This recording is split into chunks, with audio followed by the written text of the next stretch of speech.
এই প্রথম সরকারের ঝুলিতে যুক্ত হয়েছে একটি ইসলামী ব্যাংক। একই সাথে ৫টি ইসলামী ব্যাংকের অবসায়নও ঘটেছে। বছরের সবচেয়ে আলোচিত ব্যাংকটি দ্বিধাদ্বন্দ্ব কাটিয়ে ২০,০০০ কোটি টাকা মূলধন যোগান দিয়ে সম্মিলিত ইসলামী ব্যাংক নামে যাত্রা শুরু করে ৭৫ লাখ আমানতকারী আর ১,৪৭,০০০ কোটি টাকা খেলাপি ঋণের চাপ নিয়ে। প্রথমে এটা সরকারি ব্যাংক, কাজেই কারোর কোনো ভয়ের কিছু নাই।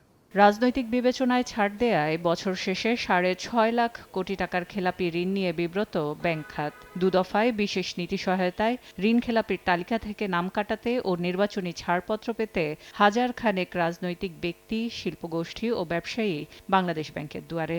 ফলে খেলাপি অর্থ ব্যাংকে ফেরানোর দৌড় নতুন বছরে ব্যাংকগুলোকে পরীক্ষায় রাখবে। এস আলম সহ খেলাপিদের সম্পদ জব্দ করা ও অর্থ পুনরুদ্ধারের চ্যালেঞ্জের সাথে যোগ হবে পাচার হওয়া অর্থ ফেরত আনার চ্যালেঞ্জ। এই প্রক্রিয়ায় যুক্ত হওয়ার কথা রয়েছে বিদেশ থেকে অর্থ ফেরত আনায় বিগ ফোর আইনি সংস্থা। ডেন্টিস্টের পরামর্শ নাও নতুন কোলগেট অ্যাক্টিভ সল্ট। এদিকে সংস্কারের মৌসুম জুড়েই মূল্যস্ফীতি নিয়ন্ত্রণে নীতি সুদের হারে কঠোর অবস্থানে ছিল বাংলাদেশ ব্যাংক।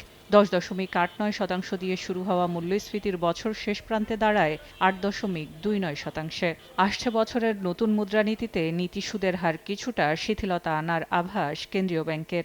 সুদের হারের কঠোরতা ও রাজনৈতিক সরকারের অপেক্ষার ফলে প্রাইভেট সেক্টর ক্রেডিট গ্রোথ রেটে ছিল টানা পতনমুখী।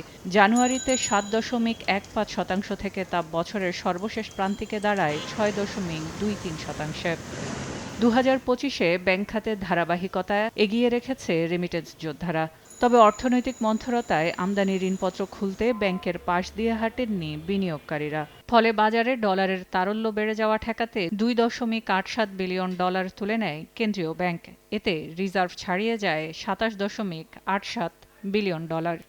২০২৫-এ এসএমই খাতে ঋণ ছাড়ে লক্ষ্য পূরণ করতে পারেনি বেশিরভাগ ব্যাংক। ফলে ডিজিটাল ব্যাংকিংয়ের জন্য আবেদন করা প্রতিষ্ঠানগুলোকে মাইক্রোক্রেডিটের সক্ষমতার পরীক্ষায় ফেলে দিবে নিঃসন্দেহে। তবে চলতি বছর সীমিত ও নিয়ম রক্ষার বাজেটের অর্থ যোগানে ব্যাংক ঋণ কমিয়ে ট্রেজারি বন্ডে ঝুঁকেছে সরকার। সরকারের ঋণের একটি বড় অংশ জুড়ে ছিল বিদেশি ঋণ। তবে নতুন সরকার আসলে পাওয়া যাবে প্রত্যাশিত আইএমএফের ২ কিস্তি। ব্যাংক খাতে সুশাসন নিশ্চিতে ব্যাংক পরিচালনা পর্ষদ নীতিতে সংস্কার আনা ছাড়াও ব্যাংকের সংকটকালীন পুনরুদ্ধার বা অবসানের প্রক্রিয়া সহজ করতে ব্যাংক রেজুলেশন অধ্যাদেশ ২০২৫ ও আমানত বীমা ১ লাখ টাকা থেকে বাড়িয়ে ২ লাখ করার সিদ্ধান্ত নেওয়া হয় আমানতকারীদের স্বার্থে। তবে ব্যাংক খাতকে রাজনীতির বাইরে রাখতে একক ও পূর্ণাঙ্গ স্বায়ত্তশাসন নিজের হাতে নিতে আইনি সংস্কার চায় কেন্দ্রীয় ব্যাংক। বিশ্লেষকরা মনে করেন আরও বেশি সুসংহত করা গেলে ব্যাংক ও আর্থিক খাত হবে অন্তর্বর্তীকালীন সরকারের সবচেয়ে বেশি এগিয়ে যাওয়া খাত। সিলিয়া সুলতানা, সময় সংবাদ, ঢাকা।